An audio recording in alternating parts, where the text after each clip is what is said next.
आज के इस लेक्चर में जितने भी ये क्वेश्चन है उनको स्टडी करते हैं। आप देखें प्रैक्टिकल नहीं का उसमें हो गई देखो। वापस आते हैं टॉपिक के ऊपर।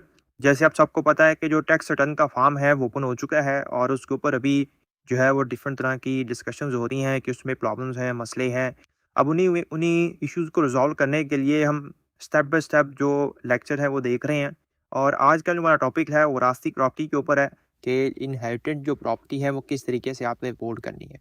अब इसमें दो तरह की चीज़ें आपने ज़हन में रखनी है कि ये जो प्रॉपर्टी है इसमें दो है। एक ये है कि आपके नाम पे फौरी ट्रांसफ़र हुई और आपने उसको साथ ही प्रॉपर्टी को सेल कर दिया। एक ये है कि आपके नाम पे ट्रांसफ़र हुई और 30 जून 2026 पे आपके पास अवेलेबल है, मतलब आपने उस प्रॉपर्टी को अभी तक सेल नहीं किया। तो आज जो हमारा टॉपिक होगा वो ये वाला है, यानी कि ये अभी हम देखेंगे। सेल वाला टॉपिक अभी नहीं देखेंगे, उसको सेपरेट लेक्चर में देखेंगे। अब होता क्या है कि आपके पास जो विरासती प्रॉपर्टी है वो ट्रांसफ़र होती है और 30 जून 2026 पे आपके नाम पे हो चुकी थी। ड्यूरिंग द ईयर हुई या जुलाई में होगी, जून में, ये जो अगस्त में होगी, किसी भी जो पीरियड में होगी, मंथ में होगी। लेकिन आपका जो रिटर्न का पीरियड है वो ये वाला और इस पे अवेलेबल है। अब आपने कौन सी वैल्यू पे इसको शो करना है, अभी मैं आरएस पे भी आपको लेके जाऊंगा, लेकिन पहले हमने कॉन्सेप्ट को स्टडी करना है। तो सबसे पहले इसकी ऑप्शन क्या है कि अगर आपके पास उसकी कोई जो प्रॉपर्टी आपको ट्रांसफ़र हुई है उसकी कोई रजिस्ट्री अवेलेबल है, कोई ऐसा ट्रांसफ़र लेटर अवेलेबल है जिस पे कोई कॉस्ट या वैल्यू लिखी हो। प्रॉपर्टी हो सकता है पुरानी आपने परचेज़ की हो, कोई 2 लाख की प्रॉपर्टी थी, अभी आपके पेरेंट्स से आपके नाम पे ट्रांसफ़र हुई है।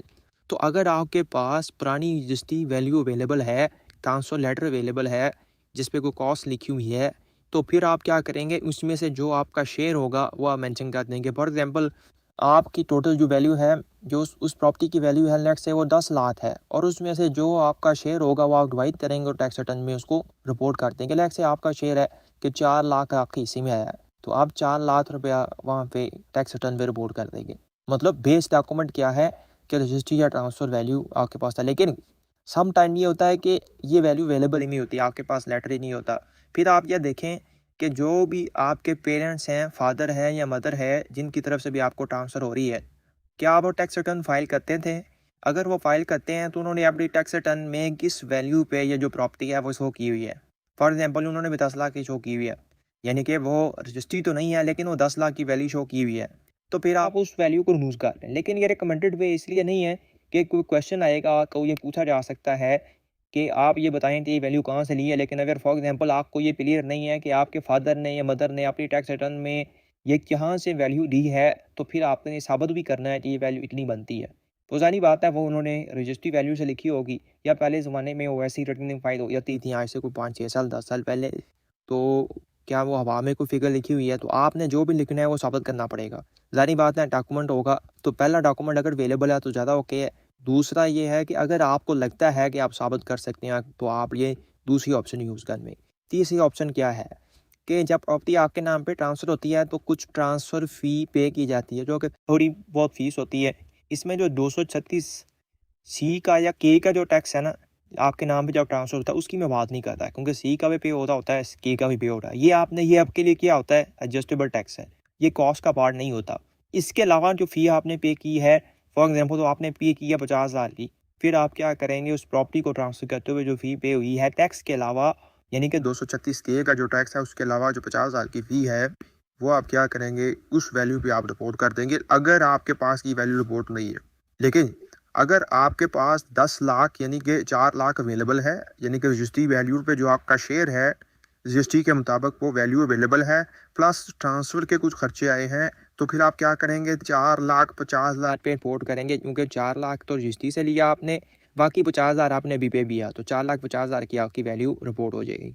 ये भी आपको सारा मैं बताता हूँ कि कैसे आपने वहाँ पे शो करना है। चौथी चीज़ जो कि सबसे आखिरी ऑप्शन है, कुछ भी अवेलेबल नहीं था, मतलब आपके पास था ही नहीं, ना रजिस्ट्री की वैल्यू थी, कुछ भी नहीं है, ट्रांसफ़र के जो चार्जेस हैं वो भी आपको नहीं पता, या उसके डॉक्यूमेंट ही आपके पास नहीं है, कोई रिकॉर्ड नहीं है आपके पास, तो फिर आखिरी ऑप्शन है कि आप उसको ज़ीरो पे शो कर दें, जो कि लोग क्या करते हैं, सबसे पहली ऑप्शन बना के उसको ज़ीरो में शो कर देते हैं।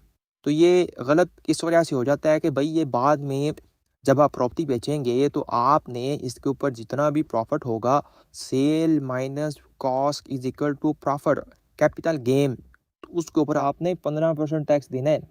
ठीक है, तो इसलिए बड़ा इंपॉर्टेंट है कि तमाम ऑप्शन को यूज़ किया करें। अगर आप यूज़ नहीं कर रहे तो फिर तैयार रहें, 15% आपको सारी अमाउंट पे देना पड़ेगा। फॉर एग्जांपल आपकी प्रॉपर्टी ये सेल हो जाती है 15 लाख रुपए की, ठीक है, और आपने ज़ीरो लिखा हुआ है तो सारी की सारी वैल्यू के ऊपर 15% देना पड़ेगा। लेकिन अगर यहाँ पे 4,50,000 लिखा होता तो बाकी जो वैल्यू आनी थी उसके ऊपर 15% टैक्स देना पड़ना था आपको, ठीक है। अब ये जो रूल था ये 30 जून 2026 तक ये रूल है। अब अगला जो पीरियड है 1/7/2026 से, यानी कि अगले साल के लिए गवर्नमेंट ने थोड़ा सा रूल चेंज कर दिया। गवर्नमेंट ने ये कहा कि जी ठीक है, अब आपको हम थोड़ा सा अलाउ कर देते हैं कि जिस डेट को अल्लाह ना करे आपके पेरेंट्स की डेथ होती है, यानी कि फॉर एग्जांपल 1/5/2000 हम ये जूम कर लेते हैं जी 12/5/2026 को जो है वो आपको डेथ सर्टिफिकेट मिलता है, ठीक है। उस डेट को उस प्रॉपर्टी की जो फेयर मार्केट वैल्यू यानी कि आज की मौजूदा वैल्यू है वो आप शो कर सकते हैं। मतलब पिछली वैल्यू भी आप नहीं लेंगे, ट्रांसफर चार्जेस जो है वो भी आप नहीं देंगे। उस डेट को जो FBR के मौजूदा रेट होंगे उसके मुताबिक आप उसको दिखा सकते हैं कि आपने 15 लाख रुपए की सेल की और उस टाइम पे उसकी मौजूदा वैल्यू थी 12 लाख, तो 3 लाख रुपए आपका प्रॉफिट आएगा। अब आपने इस 3 लाख के ऊपर 15% जो टैक्स है वो पे करना है। तो पहले ये कन्फ्यूजन थी जो मैंने आपको सारी 4 ऑप्शन बताई है, लेकिन मसला ये है कि आज तो हम 30/6/2026 के रिटर्न फाइल कर रहे हैं, तो हमारे पास क्या फिर मार्केट वैल्यू की ऑप्शन अवेलेबल है जो भी ये लॉ ने बताई है? तो बिल्कुल अवेलेबल नहीं है। हमारे पास जो ऑप्शन अवेलेबल हैं वो इन 4 ऑप्शन है जो मैंने आपको बताई हैं। 30 जून 2026 पे आप ये 4 ऑप्शन यूज़ कर सकते हैं क्योंकि कट ऑफ है। उस कट ऑफ के बाद, उस डेट के बाद अगला रूल अप्लाई होगा। अब हम आते हैं IRS के ऊपर कि आपने इसकी रिपोर्टिंग कैसे करनी है।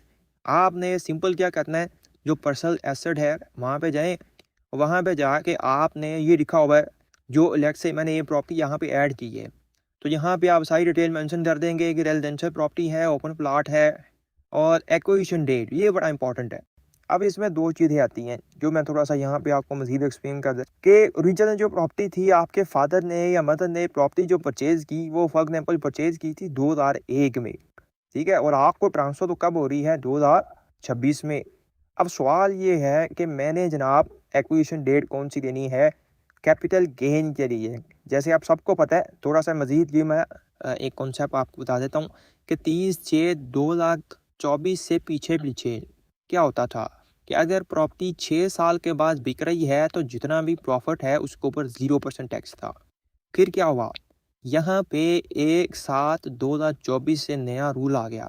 वो क्या रूल आ गया कि आप प्रॉपर्टी 10 साल बाद बेचें, 20 साल बाद बेचें, 30 साल बाद बेचें या 60 साल बाद बेचें, जितना भी प्रॉफिट आएगा उस सब प्रॉफिट के ऊपर 15% टैक्स देना है, ठीक है।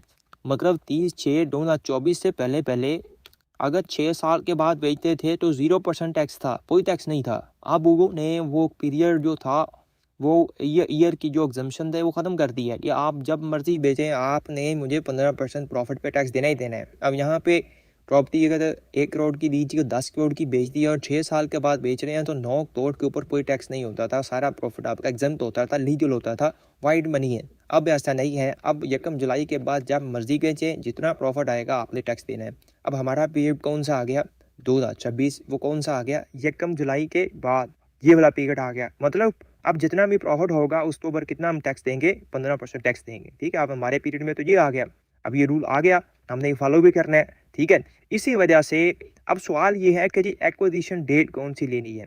एक फादर ने प्रॉपर्टी परचेज की 2001 में, एग्जांपल दे रहा हूँ मैं, 2011 में लिखा है यार ऊपर, हम 2001 में फादर ने प्रॉपर्टी परचेज की, ठीक है। फादर ने रिजुअल परचेज की, यानी आपके जो पेरेंट्स हैं आपके नाम पे ट्रांसफ़र होती है आके 1/5/2026 को।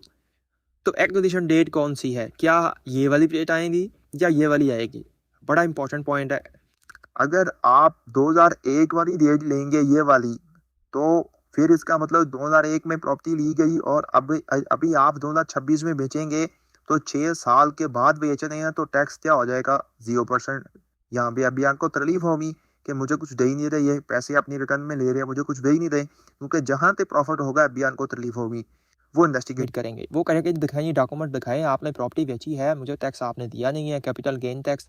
तो आप कहेंगे जी मेरे बाप ने, फादर ने 2011-1 में टैक्स प्रॉपर्टी ली थी, मैं आज 2026 में बेच रहा हूँ, 6 साल के बाद बेच रहा हूँ, तो इसका मतलब क्यों टैक्स नहीं है?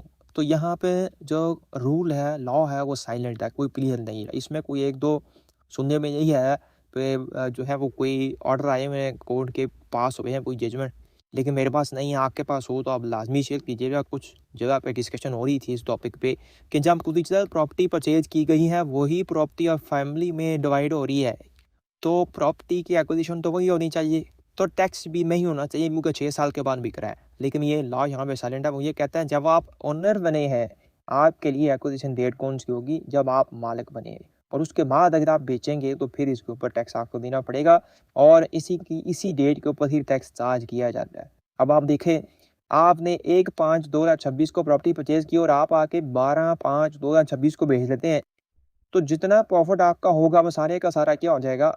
टैक्सीबल हो जाएगा, 15% हो जाएगा। लेकिन अगर आप एक्विजिशन डेट पुरानी ले लेंगे तो फिर कोई टैक्स नहीं होगा। तो ये बड़ा एक लॉजिकल टेक्निकल पॉइंट है। आम तौर पे लोग क्या करते हैं, रिस्क लेते हैं, जो फादर की परचेज की डेट है वही मेंशन कर देते हैं और गेन टैक्स से बच जाते हैं।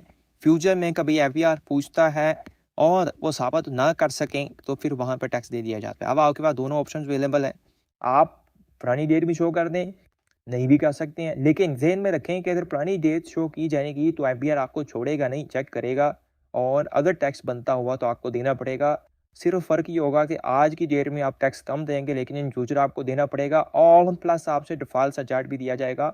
जैसे बिजली का बिल अगर लेट जमा कराते हैं तो हमें जुर्माना भी देना पड़ता है। इसी तरीके से 12% साल के हिसाब से आपसे डिफ़ॉल्ट चार्ज भी दिया जाएगा। मतलब फॉर एग्जांपल 1 लाख रुपए आपका टैक्स बनता है और आपने जमा नहीं कराया और 2 साल के बाद वो आपसे लेगा, तो आप 1 लाख नहीं लेगा, वो कितना लेगा? 1,24,000, मतलब 12% एनुअल के हिसाब से आपसे पेनल्टी भी लेगा। तो जिसका आपने खुद लेना है। इसके ऊपर रूल क्लियर नहीं है, कोई जजमेंट है, कोई ऑर्डर है तो लाजमी शेयर कीजिए। उसके ऊपर हम डिस्कशन भी करेंगे, उसको वेट भी करेंगे, वैल्यूएट भी करेंगे, और ये भी देखेंगे कि क्या फ्यूचर में उस ऑर्डर को हम यूज़ कर सकते हैं। अभी तक साइलेंट है। अभी तक वो ये कहता है कि जिस डेट वो आपके नाम पे 236K का टैक्स पे होगा, उस डेट की वो डेट आपके लिए एक्विजिशन डेट है। और इसको साबित करने के लिए उसमें आगे ये भी कह दिया कि 1 जुलाई 2024 से जो रूल है वो फेयर मार्केट वैल्यू वाला है। इसका मतलब क्या हुआ कि वो ये कहता है कि एक्विजिशन डेट आपकी आज की ही होगी, फ्रेश होगी, जिस डेट में आप में ट्रांसफ़र हुआ है। इस वजह से आपको फेयर मार्केट वैल्यू पे लिखने की इजाज़त दे रहा है। तो अगर आप इस कॉन्सेप्ट को ज़हन में रखें तो फिर ये जो डेट है इनवैलिड हो जाती है, यानी कि 2001 वाली, जिस डेट को फादर ने प्रॉपर्टी परचेज की है। तो ये कॉन्सेप्ट था, इसको देख लीजिए। कोई क्वेश्चन ऑफ क्यूरी हो आप डिस्कस कर सकते हैं, इसके ऊपर हम डिस्कशन करेंगे ताकि जो लर्निंग का प्रोसेस है वो कंटिन्यू रहे। और एक दो अगली चीज़ जो भी मैं डिस्कस कर रहा हूँ कि अब आपने आईआरएस के ऊपर ही हम वही चीज़ देख रहे हैं, यहाँ पे आके आपने डेट कौन सी लिख दी। मैंने फॉर एग्जांपल मैं ये कहता हूँ कि नहीं जी, मैं जो है वो 1/5 वाली ही डेट लिखूँगा, क्योंकि इस पे कोई चीज़ क्लियर नहीं है और फ्यूचर में मुझे देनी पड़ेगी चीज़। तो मैं क्या करता हूँ कि 1/5 की जो डेट है वो मेंशन कर देता हूँ कि 1 मई को मैंने जो है परचेज़ की है।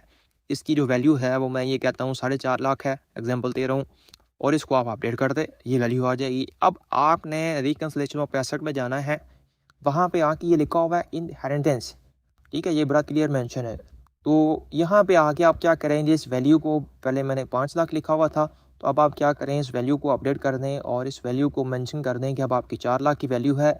और जैसे आप 4 लाख की वैल्यू यहाँ पे मेंशन करेंगे तो आपका जो डिफरेंस होगा वो यहाँ पे अभी थोड़ा डिफरेंस आ रहा है नीचे, वो ख़त्म हो जाएगा। मतलब आपने एसेट के अंदर ही रहना है, ये आपकी कोई ऐसी वो चीज़ नहीं है जो रिटर्न में जाके रिपोर्ट होनी है, ये एसेट के अंदर ही रिपोर्ट हो। तो आप यहाँ पे क्या करेंगे, यहाँ पे जब आके आप क्लिक करेंगे तो आपसे कहेगा कि कहाँ से ट्रांसफ़र हुई, तो आप अपने पेरेंट्स का ID कार्ड नंबर लिखें, तो उसके बाद नाम उठा लिया जाएगा। मैंने अपना ही लिख दिया है तो ये नाम आ गया। फिर आप लिखें share of property from father 1/3 से, जो भी आपका परसेंटेज है वो मेंशन करें, यहाँ पे वैल्यू लिख दें और जो अमाउंट है वो यहाँ पे मेंशन कर दें।